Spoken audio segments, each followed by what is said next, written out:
Welcome to Storytime TV. Let's get started on today's story. एक समय की बात है, एक शांत गांव में, जो हरी भरी पहाड़ियों और विस्तृत खेतों के बीच बसा था, एक रवि नामक किसान रहते थे। वह धरती के प्रति अपने प्यार और समर्पण के लिए जाने जाते थे। रवि की खेती शानदार थी। उनके खेतों में सुनहरा गेहूं, रंग बिरंगी सब्जियां और हरे भरे फलदार पेड़ लगे हुए थे। उनके मेहनत के परिणाम स्वरूप उनकी फसलें भरपूर होतीं और वे गांव के सबसे सफल किसानों में माने जाते थे। लेकिन किस्मत के पहिए कभी भी स्थिर नहीं रहते। एक दुर्भाग्यपूर्ण गर्मी का दिन, आकाश में काले बादल नहीं, बल्कि सूखे की भयावह घोषणा के संकेत लेकर आए। आसमान, जो पहले नीला था, अब सूखे और तपते हुए ग्रे में बदल गया। दिन हफ्तों में बदल गए और बारिश, जो रवि की फसलों के लिए महत्वपूर्ण थी, कभी नहीं आई। जैसे जैसे सूखा बढ़ता गया, रवि की समृद्धि का प्रतीक उसका खेत अब नुकसान का प्रतीक बन गया। उनकी वित्तीय स्थिति बिगड़ी और उनके परिवार के घर में खुशी की जगह अब गम की छांव छा गई थी। एक दिन रवि को अपनी दादी से मिली एक पुरानी बिरयानी की रेसिपी मिलती है, जिनके बारे में कहा जाता था कि वे गांव में बेहतरीन खाना बनाती थीं। परिस्थितियों को सुधारने के लिए रवि बिरयानी की एक छोटी सी दुकान खोलने का निर्णय लेता है, जो गांव के साप्ताहिक बाजार में लगती है।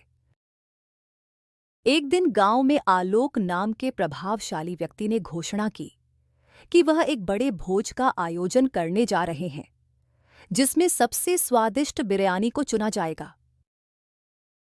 यह अवसर रवि के लिए एक सपना पूरा करने जैसा था, लेकिन एक समस्या थी। रवि के पास पर्याप्त सामग्री और एक बड़ा बर्तन नहीं था। रवि ने सोचा कि वह दादी से मदद मांगे। दादी ने रवि की स्थिति को समझते हुए उसे एक पुराना जादुई बर्तन दिया, जो उनकी दादी से विरासत में मिला था।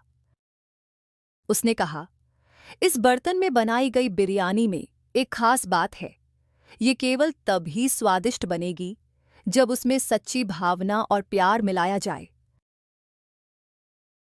रवि ने जादुई बर्तन को लेकर भोज के लिए तैयारी शुरू कर दी। उसने सबसे ताजे मसाले, चावल और सामग्री का उपयोग किया। लेकिन उसने दादी की सलाह को ध्यान में रखते हुए बिरयानी बनाने में अपनी पूरी मेहनत और प्यार लगाया। वह हर कदम पर सच्चे मन से काम कर रहा था। भोज का दिन आया और सभी गांव वाले उत्सुकता से बिरयानी की प्रतीक्षा कर रहे थे। रवि ने जादुई बर्तन में बिरयानी पकाई और उसे बड़े ध्यान से सजाया। जब बिरयानी परोसी गई तो उसकी खुशबू पूरे गांव में फैल गई।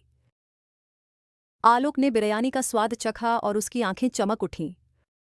उसे वह बिरयानी इतनी स्वादिष्ट लगी कि उसने तुरंत घोषणा की कि यह गांव की सबसे बेहतरीन बिरयानी है।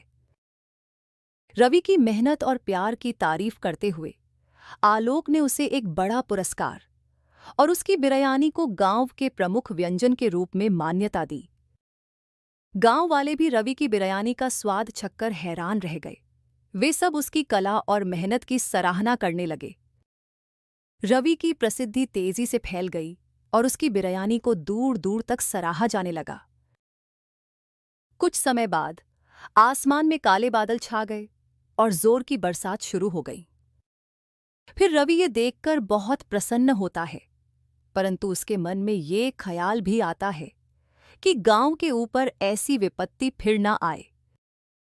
इसके लिए रवि अपनी बढ़ती सफलता को गांव की आधारभूत सुविधाओं को सुधारने में निवेश करता है, कुएं बनवाता है और स्थानीय किसानों के लिए एक सहकारी समिति स्थापित करता है।